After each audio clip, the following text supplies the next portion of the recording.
عليكم، كي دايرين السينات البنات؟ اشنو تتعاودوا؟ كلشي بخير؟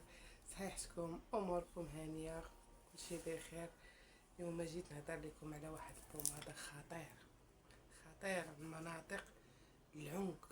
شي بلايص اللي تكونوا داكنين راه ما يمكنش هادي. ولكن نصيحه لي لا في وجه الله، اللي يديرها تيكون تيعرف يديرها.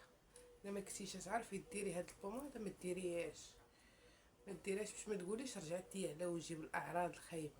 بس تعرفي ديريها وتعرفي كيفاش تقطعيها. ولكن راه خطير.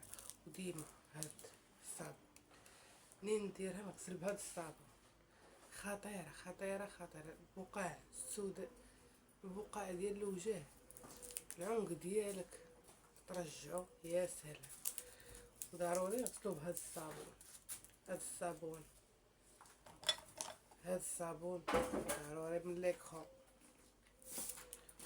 وديري ليكرو ديالك، متعندكش من الشخافي ليكرو ديالك، ولكن خاصك منين تبغي ديريها تعرفي كيفاش ديريها. حيت ما كاين اللي تيشدها وتيبقى غير يطلص وكذا ما تيعرفش.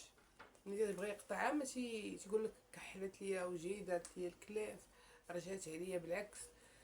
ديما مني نديرها بنهار ضروري من ليكرو ونغسل وجهي مزيان، نضربها له بفركه. ولكن راه خطير. وعندي حاجه اخرى، الحبوبات هادي وهذا الصفع حتى هي مع هذا. راه ما نعاودش كيفاش ترد الوجه. راه كانت شي طبعه ولا شي حاجه تتحايد والو، تخلي لك الوجه ديالك نقي وصافي. كان شي حبوبه ديال حب شباب ولا انا ليا واحد الحبوبات هنا. هذه هي رحمه الله. هاد البوماده هذه رحمه الله. وهذه حتى هي رواح. شي بلايص تكونوا تصدين خطره، ولكن بنادم غير بنين يبغي يديرها خصو يعرف كيفاش يدير، عندها الوقت ديالها، خاصها كيفاش ديري لها يا سينيغال. وهاد الصابونه حتى هي تنشف لك الحبوب ديالك، ما تخليش لك هاي، تخلي لك الوجه نقي ورطاب. انا بعدا تعجبني هاد الصابونه، الريحه ديالها زوينه.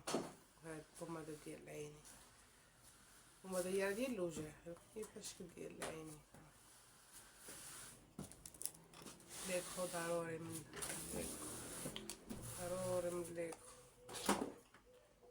ندير واخا نكون داخله للكوزينه ندير ليكرو.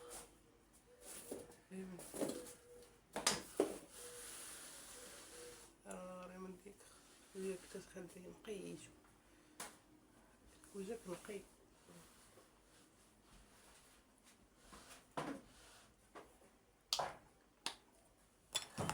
كاين المناطق الحساسه في الطين تحت ديالك، هادي حتى هي خطيره. تنقي بواحد الدرجه راه ما يمكنش. تنقي بواحد الدرجه راه ما يمكنش.